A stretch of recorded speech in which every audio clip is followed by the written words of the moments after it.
دعونا نتابع ما قاله محمد وهبي مدرب أسود الأطلس بعد هذا الانتصار والتأهل.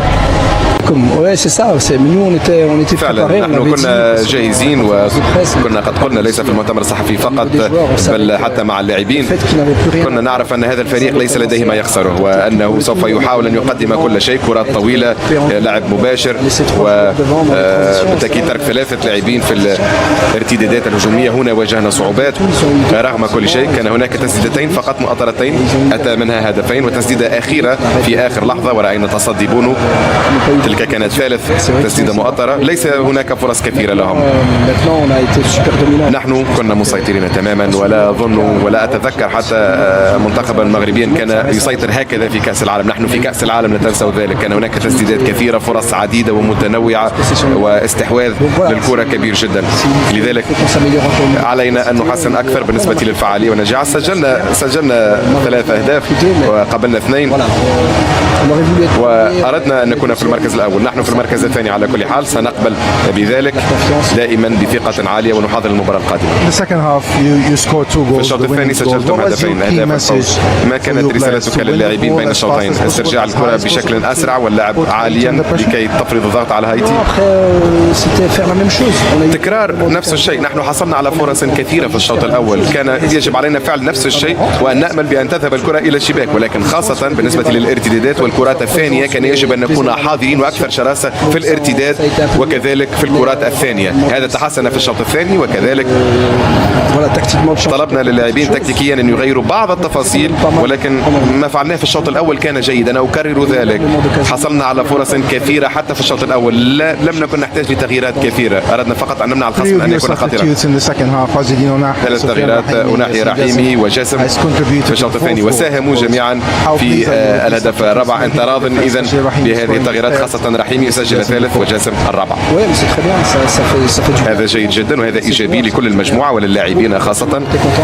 الكل كان سعيدا بأن تسجل الأهداف من قبل القادمين من الدكة، والثقة مطلوبة بالتأكيد، وهكذا تبنى الثقة مع لاعبين هجوميين يسجلون الأهداف. لكن النية كانت موجودة، الرغبة موجودة كذلك، العطاء من قبل كل اللاعبين أيضا، وأنا لست قلقا فيما يخص ذلك. الحمد لله أنا راض جدا سعيد جدا رغم أننا أردنا أن نكون في قمة المجموعة لكننا نواصل المغامرة. أفضلية لمن تريد أن تواجهه في الجولة القادمة؟ يجب الذهاب للمكسيك الآن، إما هولندا، اليابان أو السويد؟ كلا هذه 3 منتخبات من مستوى جيد، ليس هناك أي أفضلية. نحن سنجهز أنفسنا للمباراة وبصراحة ليس هناك أفضلية. اليابان منتخب جيد، هولندا منتخب جيد جدا، خبرة كبيرة للغاية، والسويد كذلك فريق قوي جدا في الارتدادات، قوي في الكرة الثابتة أيضا. 3 أساليب لعب مختلفة من 3 منتخبات قوية، ولكن الأهم اليوم هو أن نركز على أنفسنا وأن نحسن بعض التفاصيل في لاعبنا، والخصم الذي سيأتي سنكون جاهزين له. شكرا. أن نستمع لقائد المنتخب المغربي أشرف حكيم.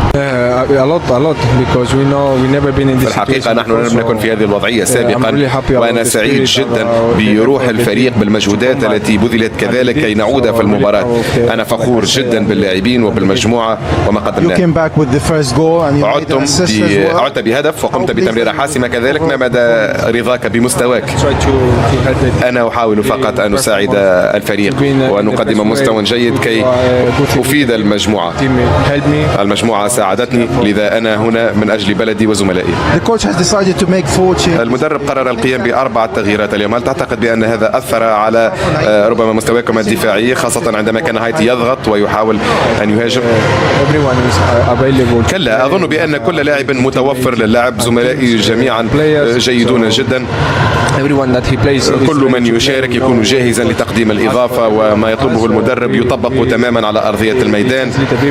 وبالتأكيد قمنا بالتغييرات لأننا نحتاج للراحة لبعض اللاعبين للجولة القادمة. أنا سعيد جدا على كل هذه المجهودات، وكل من أتى كذلك ليشارك لأول مرة. ليس من السهل أن تلعب في مثل هذه المباريات، هذا صعب جدا صديقوني. أنا سعيد جدا من أجلهم وأشكرهم على هذه المجهودات. 7 نقاط، مركز ثاني في المجموعة. يجب السفر إلى المكسيك إذن لمواجهة إما هولندا، اليابان أو السويد. هل من أفضلية أم مهما كان الخصم؟ كلا، نحن نركز على أنفسنا فقط. نحن سوف نذهب إلى هناك ونكون جاهزين لتلك المباراة ونقدم أفضل ما لدينا لنجعل الجميع فخورين. للشعب المغربي شكرا. مساهمة مميزة لأشرف حكيمي قائد المنتخب المغربي في هذه المباراة بتسجيله هدف وتقديم تمريرة حاسمة. هو الذي بات صاحب أكبر عدد من المباريات رفقة المنتخب المغربي برصيد 13 مباراة. لعب 3 مباريات في روسيا 2018، 7 في مونديال قطر، والآن وصل إلى مباراته الثالثة، وهو كما أشرنا قبل قليل مع كابتن يوسف اللاعب الذي سجل في البطولات الكبرى كأس إفريقيا، الألعاب الأولمبية، واليوم في كأس العالم. أعود إليك كابتن يوسف، تفضل لك الكلمة. مشكلة اللمسة الأخيرة اليوم نتحدث عن ما كاينش لمسة أخيرة اليوم، راه سجلنا 4 أهداف. لا أعطيك يعني وأنت قول لي إذا تفضل يلا. إذا رقم جيد أم لا. من أصل 22 تسديدة إجمالي تسديدات 11 على المرمى، وسجل المنتخب 4 أهداف. قراءتك، أنا لم أقل شيء. لا طبعا إيجابية جدا، 4 أهداف بحكم أن سجلنا. يعني تشوف لما تشوف أول مباراة وثاني مباراة سجلنا هدف، كانت هناك فرص. لا اليوم كانت فرص، طبعا كانت فرص ضائعة في الشوط الأول، لكن كذلك يحسب لنا سجلنا 4 أهداف. ودائما الأهداف كانت تأتي كما قلت عن طريق الأطراف، مميز فيها دائما هي العرضيات، خصوصا حكيمي دائما المساندة، يصبح كجناح. تموضع الصيباري أحيانا أصبح لاعب ذكي في التموضع، شوف دائما يخرج إلى الوراء في المنطقة عند 19، ودائما ما يسجل. نفس الشيء رحيمي، دائما الاعتماد على الأطراف، الكرة لم تتجاوز بكل محيطها. نعم، بالتالي هدف صحيح وهدف شرعي، وتمريرته لجاسم اللي كان كذلك في موضع جيد. وهذه هي الجماعية اللي تكلمت عليها يا أمين. أحيانا عندما تشاهد زميلك تمرر الكرة يسجل هدف، يحسب للروح. نعم، وهذا التعاون الموجود الآن. بعض الأحيان شفنا بعض الأنانيات في بعض المباريات، لكن اليوم كانت هناك جماعية، كانت هناك فرص، شاهدنا العديد من الفرص. المشكل الدفاعي اللي تكلمنا عليه شيء طبيعي مع التغييرات، يجب أن نكون شرسين، لكن بعض الأخطاء أنها مهمة أنها جاءت في المباراة هذه، أنها يجب أن تصحح خصوصا في المباريات المقبلة. تحدثت عن نوع من الأنانية، وأنا ربما قرأت أفكارك تتحدث عن اللقطة السابقة في المباراة أمام اسكتلندا، دياز. نعم، مهما كان اسم اللاعب والنادي الذي يلعب فيه، هل ترى أنه من الضروري أن يتحدث المدرب بشكل شخصي إلى اللاعب؟ يا أخي أعطي الكرة، ريح المنتخب. هذا الثاني كان سيجعل المغرب تلعب براحة أكبر. نتكلم نحن على المباراة أمين، لأنه أحيانا كرة القدم هي كرة جماعية. لا قصدي يعني يجب أن يتحدث المدرب أم أنه هذه الأمور داخلة في كرة القدم؟ لا المدرب أكيد أنه يتحدث، بس لكن المدرب هو يعرف. المدرب يتكلم في غرفة الملابس، لا يتكلم مع وسائل الإعلام. هذه أشياء تدور بين اللاعبين وبين المدرب فقط. دائما الحفاظ على غرفة مس مهم جدا. أكيد أنه يتكلم، لأن في وقت من الأوقات عندما تسجل أو تمنح الفرصة لصديقك يسجل، بالعكس يخدم المجموعة. صحيح. وكيف ما كان اسمك وكيف ما كان النادي اللي تلعب فيه، أنت الآن تمثل فريق وطني منتخب، بالتالي جماعية وهذا الروح مطلوبة. اليوم أنا كنت مستاء من أداء صراحة الشوط الأول، لأن الوحيد اللي كان ما يعمل الضغط، ما كان يعني إيجابي حتى في تعامله مع الكرة. تغييراته أعطت إضافة كبيرة. أنا مش ضروري أنك تكون دائما في القمة، يمكن يوم مش ضروري، لا مش ضروري، لكن أقل شيء تحاول تضغط، تركض، تحاول أنك تساعد الفريق، لكن أن تتمشى وتخلي اللاعبين يركضون وأنت تتمشى، لا. هذا وعندما لا تكون في يومك يجب على المدرب تغيير. طبعا المدرب عنده كل الصلاحيات. المدرب هو يخدم المجموعة، ما يخدمش اللاعب بنفسه. المجموعة أهم من أي لاعب بالاسم. بالتالي أظن نتمنى إن شاء الله أنه يكون إيجابي أكثر ويكون حضور أفضل، لأنه عنده إمكانيات كبيرة وشاهدناه. صنع هدفين مميزين، لكن عنده الإضافة أنه يضيف أكثر، وهذا ما نحتاجه من كل اللاعبين. هذه الإضافة نحتاجها في المباريات المهمة، خصوصا دوري خروج المغلوب. صحيح. دوري خروج المغرب مهم جدا. أقل فرصة لازم تسجل، ومن أقل خطأ ممكن أنك تتعاقب عليها. تسخير الفرديات لخدمة المجموعة طبعا، والفوز هو لكل المغاربة وللمنتخب المغربي بشكل عام. نعود إلى مباراة البرازيل والانتصار بثلاثية على اسكتلندا. سنعود لنتابع وإياكم الأهداف، وسؤالي لك، هذا المنتخب البرازيلي في دور المجموعات من خلال المباريات 3 مؤشرات على أن هذا الجيل من اللاعبين قادر على الذهاب بعيدا في المسابقة وليس في أول أو ثاني أدوار خروج المغلوب قد يدير ظهره للجماهير البرازيلية؟ نعم، المنتخب البرازيلي أثبت اليوم بأنه مقنع من خلال الانتصار. لذلك نحن رأينا أن المنتخب البرازيلي منذ بداية البطولة استطاع أن يتطور من مباراة لأخرى. طبعا كان هناك أهداف تم إلغاؤها لفينيسيوس جونيور. لذلك نعم، أنا راضي تمام الرضا عن ما قدمه منتخبنا البرازيلي، وبالطبع تسجيل الأهداف هذا أمر هام للغاية. المنتخب سيتطور من مباراة لأخرى وهناك توازن في كافة الخطوط. كل هذا عندما تجمع مع بعض البعض سترى أن المنتخبنا يتطور، واللاعبون يدركون بأنه يتوجب عليهم أن يتهيئوا لمباراة القوية قادمة.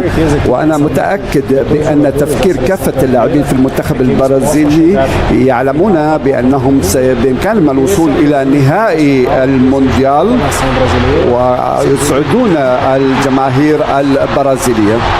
اليوم البرازيليين أبدعوا في الرقص، بعد كل هدف شكل مختلف في الرقص وكونيا على الصور.